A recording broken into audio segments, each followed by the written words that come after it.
एक गांव में एक लड़का रहता था जो कि शक्कर खाने का बहुत ज्यादा आदी था।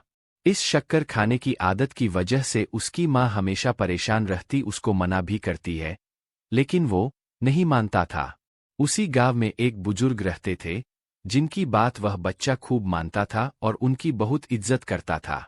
एक दिन उसकी माँ ने उसे बुजुर्ग के पास लेकर गई। वह बुजुर्ग एक पेड़ के नीचे बैठे हुए थे। उस बुजुर्ग से जाकर अपने बच्चे की कारनामे बताने लगी कि यह शक्कर नहीं छोड़ता, इसे आप जरा कहिए कि यह शक्कर छोड़ दे। तो उन बुजुर्ग ने कहा कि तुम 1 हफ्ते के बाद आना।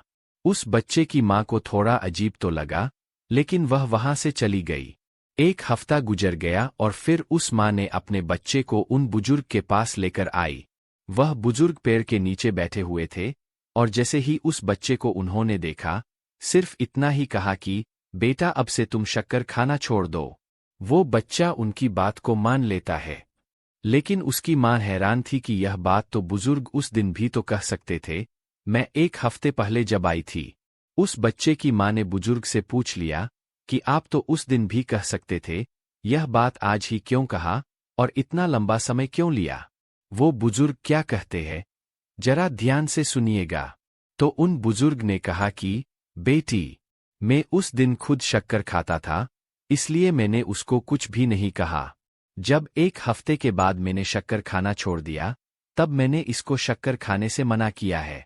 दोस्तों, एक कोट से है कि जो बदलाव हम संसार में लाना चाहते हैं, वही बदलाव पहले हमें खुद में लाना पड़ेगा। अगर हम दुनिया को बदलना चाहते हैं, तो पहले हमें खुद बदलना पड़ेगा। दोस्तों, आप लोगों ने ज्यादातर देखा होगा कि घर में जो बड़े लोग होते हैं, वह अपने से उम्र में छोटे लोगों को या बच्चों को कहते हैं, यह काम मत करो, लेकिन वह खुद करते हैं। तो सोचो उनके बात का बच्चों पर क्या असर पड़ेगा। आप जो बड़े बड़े मोटिवेशनल स्पीकर देखते हैं, यह क्या ऐसे ही बन जाते हैं? नहीं, ये पहले अपने आप को बदलते हैं, तभी लोग इनकी बातों को मानते हैं और उनकी बातों पर अमल करते हैं। याद रखें, सबसे पहले अपने आप को बदलिए, दुनिया खुद ब खुद बदल जाएगी।